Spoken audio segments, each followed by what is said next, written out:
Goeiedag, ek is Gerard van die kerk saam met jou op reis deur die Bybel in 1 jaar. Vandag lees ons Markus 6 vers 45 tot 56. En hierdie deel vind plaas nadat Jesus vir meer as 5000 mense kos gegee het wat hom gevolg het na Bethsaida Julias toe om van hom te leer. En daarna het hy sy disippels met 'n skei na Bethsaida toegestuur terwyl hy alleen gaan bid het. Nou, terwyl die disippels op die meer van Galilea was, het 'n storm opgesteek en Jesus het teen dagbreek op die water na hulle toe aangeloop gekom. Julle kan natuurlik dink dat hulle groot geskrik het. Maar in elk geval, hulle toe by Genesaret aan wal gegaan en Jesus het daar in Genesaret toe baie mense ook genees wat na hom toe gekom het en in daai streek. Ons sien iets hier van Jesus wat sy goddelike mag openbaar en ook sy goddelike teenwoordigheid, selfs in tye van vrees en onsekerheid. Jesus is nie net in beheer van die natuur nie, maar hy is ook naby aan die wat hom nodig het en hy bring vir hulle genesing en hoop. Hier is 'n paar gedagtes wat ek wil hê ons dalk na moet kyk. Ons sien eerstens in vers 46 dat Jesus homself afsonder om in die Vader se teenwoordigheid te rus, nadat hy soveel tyd saam met die mense gespandeer het. Jesus soek gemeenskap met God, die Vader, en gebed is vir hom 'n prioriteit.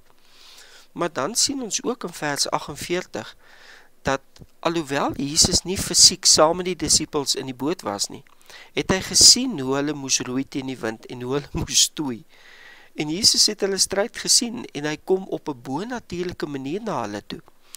En dit wys vir my dat hy bewus was van hulle worstelinge en van my en jou worstelinge, selfs wanneer dit voel asof hy ver is. En dan die pragtigste woorde wat Jesus ooit vir iemand kan sê, die mooiste woorde, vers 50. Moenie bang wees nie, dit is ek. Die disippels is bang, hulle dink hulle sien 'n spook, hulle herken nie Jesus nie. Maar hierdie woorde van Jesus wat sê, moenie bang wees nie, dit is ek, herinner ons aan God se openbaring van homself as ek is in die Ou Testament. Hy bring vrede in angswekkende situasies en sy verteenwoordigheid verdryf vrees. Maar ons sien ook dat die disippels nog nie alles verstaan nie. Hulle het nie ten volle begryp wat Jesus se wonderwerk met die brood en visse beteken het nie, en ook nie met dit wat die feit dat Jesus op die water na hulle toe aangeloop gekom het nie. En dit wys vir my en jou dat geloof en begrip dikwels 'n proses is, selfs vir ons wat Jesus reeds aangeneem het. Goeie nuus, in vers 53 tot 56 sien ons dat Jesus bring genesing oral waar hy gaan.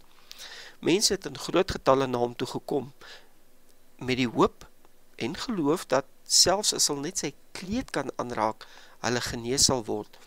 Nou net vir interessantheid, ek lees dat Joodse mans het gedurende daardie tydperk lang jurke gedra wat tot op hulle enkels gehang het. En dan bo oor hierdie lang hurk het hulle 'n boekleed gedra wat tot by hulle middel gekom het, en hieraan was blykbaar 4 tossels vasgemaak. Nou dis aan hierdie tossels wat die mense geraak het, en hulle het seker waarskynlik gedink dat sy genesingskrag daardeur vrygestel word. Nou ten spyte van hierdie, ek wil amper sê ongeloof, gee God genesing. En dit is tog tekenen van Jesus se deernis en mag om te herstel. Ek wil vra dat jy saam met my vandag sal oordink. Bid ek en jy soos Jesus met intensie en gereeld.